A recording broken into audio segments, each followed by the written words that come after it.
हूँ कि आपको कैसे पता चलेगा, क्योंकि हो सकता है आप में से बहुत सारे बच्चों को ये मालूम नहीं हो कि आखिरकार डिवीजन एंड कहाँ पर करना है, हमें ख़त्म कहाँ पर करना है। बच्चों इसके लिए जो सबसे इंपॉर्टेंट चीज़ है वो है डिग्री का कॉन्सेप्ट आपका क्लियर होना चाहिए अलजेब्रा में। अगर आपका Hi everyone, welcome you all to my channel. In today's video I am going to explain you the next part of algebra, and that is division. Division is very important in algebra because division is not only the division, because this division is going to use in other topic also, in other chapter also, and in higher classes also. So division is very very very important. तो चलिए video को शुरू करते हैं और समझते हैं कि किसी भी वेरिएबल को यानी कि अलजेब्रिक टर्म को जब हम लोग डिवाइड करते हैं तो कैसे करते हैं। तो बच्चों वीडियो को शुरू करते हैं, किंतु शुरू करने से पहले एक अपील है कि if you are new to my channel, subscribe the channel and like the video, press the bell icon so that all the new videos will reach to you as soon as I upload it in YouTube. So children let's start the video. बच्चों ये जो class है ना वो पूरा का पूरा division को जो है ना वो मैं समर्पित करता हूँ। दैट मीन्स डिवीज़न ही आज के क्लास में हम लोग करने वाले हैं। तो डिवीज़न का जो टाइप है वो बहुत सारे टाइप्स होते हैं। तो सबसे पहले जो एक हल्का फुल्का डिवीज़न होता है वो होता है मोनोमियल को मोनोमियल से डिवाइड करना। दैट मीन्स एक्स स्क्वायर को एक्स से डिवाइड करना। And this is very simple. हम लोग पावर क्या करते हैं डिवीज़न में सब्ट्रैक्ट कर देते हैं और इस तरह से इसका आंसर जो है वो x आ गया है। और ऐसे भी अगर आप x को 2 टाइम्स लिखते हैं और इसे इस तरह से भी आप कर सकते हैं, x multiply by x divided by x is equal to what, is equal to x। ये हो गया आंसर। ये तो बहुत ही सिंपल छोटा सा डिवीज़न था, बट आपको बता दूं कि ये छोटा सा डिवीज़न ही जो है वो आपको बड़े डिवीज़न में काम आने वाला है। तो ये बहुत ही स्मॉल डिवीज़न था। अब क्या होगा जब आपसे कह दिया जाए कि 2x स्क्वायर प्लस 4 को डिवाइड कीजिए 2 से, तो क्या होगा बच्चों। ये जो डिवीज़न है ना इसे कहते हैं बाइनोमियल को मोनोमियल से, या फिर आप इसे पॉलिनोमियल को भी मोनोमियल से कह सकते हैं, क्योंकि ऊपर में फिलहाल तो 2 ही टर्म है, किंतु अगर 2 से ज़्यादा टर्म भी हो तो कोई बात नहीं है, आप इसे इसी मेथड से डिवाइड कर सकते हैं। तो वो डिवीज़न का मेथड क्या है आइए हम लोग जानते हैं। करेंगे हम लोग इसी मेथड से, और अगर चाहे तो आप लॉन्ग डिवीज़न मेथड से भी कर सकते हो, जो कि मैं अभी आपको बताऊंगा। इसे क्या करेंगे, स्प्लिट कर देंगे। ऊपर में जो आप टर्म्स देख रहे हैं ना उसे स्प्लिट कर देंगे, तोड़ देंगे। तो 2x square divided by 2 plus 4 divided by 2, और इस तरह से हम लोग इसको लिख सकते हैं। अगर आपको जानकारी है तो दैट्स ग्रेट, अगर आपको नहीं पता है तो ये आपको पता हो जाना चाहिए, और आज के बाद आप इसको इस तरह से कर सकते हैं। तो अभी देखिए 2x स्क्वायर को अगर हम लोग 2 से डिवाइड करेंगे तो दिस विल बी 2 तो कैंसिल हो जाएगा, तो ओनली x स्क्वायर यहाँ पर जो बचेगा वो सिर्फ x स्क्वायर बचेगा। और अगर 4 को 2 से डिवाइड करेंगे तो 2 होगा। तो ये एक दूसरे टाइप का डिवीज़न था जिसमें हमने जाना कि पॉलिनोमियल को किस तरह से हम लोग मोनोमियल से डिवाइड कर सकते हैं। अब आइए जो सबसे इंपॉर्टेंट डिवीज़न है वो हम लोग जानते हैं, एंड दैट इज पॉलिनोमियल को पॉलिनोमियल से कैसे डिवाइड करेंगे। तो इसके लिए मैं एक एग्जांपल लेता हूँ। 20x square plus 15x plus 60 को डिवाइड करना है x स्क्वायर प्लस 2 से। मैंने एक एग्जांपल ले लिया, इसके जगह में कुछ भी हो सकता है, कोई सा भी पॉलिनोमियल हो सकता है, वो छोटा भी हो सकता है, बड़ा भी हो सकता है, 2 टर्म भी हो सकते हैं, 4 टर्म भी हो सकते हैं, 8 टर्म्स भी हो सकते हैं। किंतु जो रूल है, जो मेथड है, जो प्रोसेस है वो बदलने वाला नहीं है, वो यही रहने वाला है। तो बच्चों लॉन्ग डिवीज़न मेथड में हम लोग जानते हैं कि जो ये है ना इसको हम लोग डिवाइज़र कहते हैं, और जो जिसमें हम लोग डिवाइड करेंगे उसको हम लोग डिविडेंड कहते हैं। तो बहुत ही इंपॉर्टेंट डिवीज़न है, इसे आप गौर से देखिए और समझिए।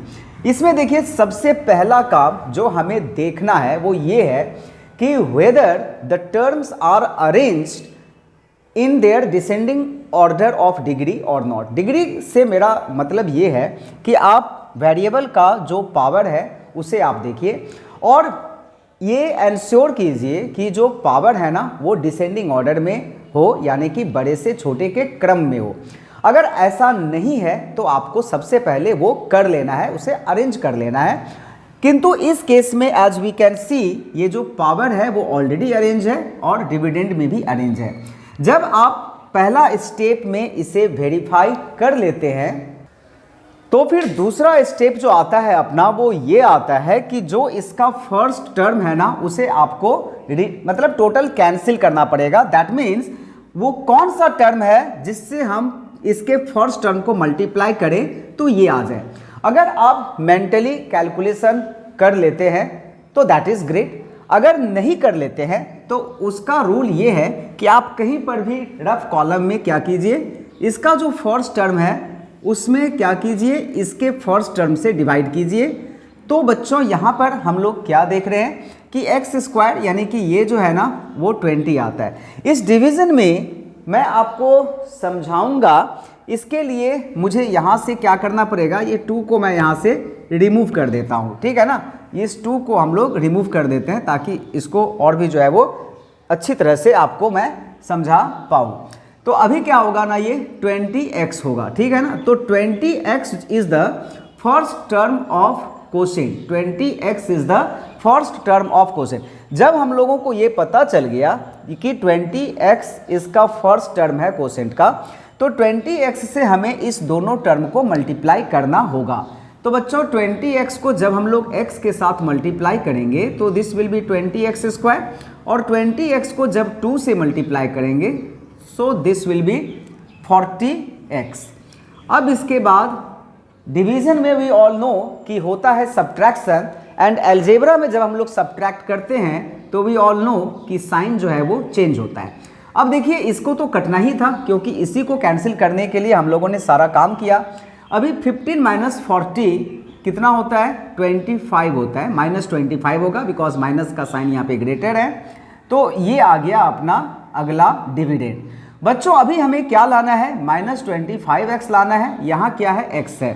तो x को अगर हम लोग माइनस 25 से मल्टीप्लाई कर देंगे ना तो this will be minus 25x, और माइनस 25 को अगर 2 से मल्टीप्लाई करेंगे तो माइनस 50, और ये जो है वो डिवीज़न ऑलमोस्ट कंप्लीट हो गया है। साइन चेंज होगा, ये कैंसिल हो गया है और ये 110 हो गया है। बच्चों इसके बाद हम लोग डिवीज़न को कंटिन्यू नहीं कर सकते हैं, और इस तरह से इसका आंसर जो है वो कोसेंट यहाँ पर आ रहा है 20x माइनस 25 और रिमाइंडर आ रहा है 110।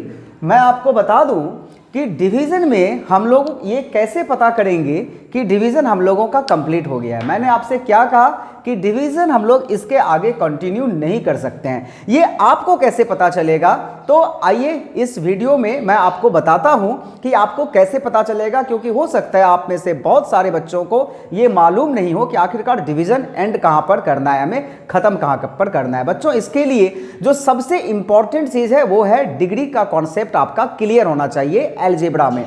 अगर आपका जो रिमाइंडर आ रहा है उसका डिग्री अगर डिवाइजर के डिग्री से कम आ जाए, जब आपका रिमाइंडर का डिग्री डिवाइजर के डिग्री से कम हो जाए तो आप समझ लीजिए कि अपना डिवीज़न कंप्लीट हो गया है, यानी कि डिवीज़न अब आप जो है वो आगे कंटिन्यू नहीं कर सकते हैं। बच्चों इस केस में अगर मैं पूछूं आपसे कि 110 का डिग्री क्या है, तो 110 का डिग्री है 0, और बच्चों यहाँ जो x प्लस 2 है इसका डिग्री क्या है, इसका डिग्री है 1। तो 0 इज लेस देन 1, यानी कि इसका जो डिग्री है वो इसके डिग्री से कम आ गया। अब इसका डिग्री 0 क्यों है, ये तो कॉन्सेप्ट है डिग्री का, क्योंकि इसमें वेरिएबल नहीं है। तो अगर वेरिएबल पुट करेंगे तो x टू द पावर 0, यानी कि 0 is the higher power, so 0 is the degree. Constant term का डिग्री हमेशा 0 होता है, और इसका जो मैक्सिमम पावर है वो 1 है, इसीलिए 1 इसका डिग्री हुआ। तो इसका जो डिग्री है वो इसके डिग्री से कम है, एंड सो दैट हम लोग समझ लिए कि ये डिवीज़न अपना यहाँ पर कंप्लीट हो गया, और इस तरह से इसका आंसर जो है वो क्वोशिएंट ये आ गया, रिमाइंडर आ गया। बच्चों आई होप कि जो ये डिवीज़न का कॉन्सेप्ट जिसे मैंने लेकर के आया हूँ इस वीडियो में और आपको समझाया हूँ, वो आपका कॉन्सेप्ट डिवीज़न का पूरा क्लियर हो गया होगा। तो बच्चों that's all for today's class. Thank you everyone for watching the video. बने रहिएगा मेरे चैनल के साथ और जुड़े रहिएगा मेरे साथ, क्योंकि इस चैनल के प्लेटफॉर्म पर आपका हो जाने वाला है मैथमेटिक्स का पूरा concept clear. So once again thank you everyone for watching the full video. Bye bye.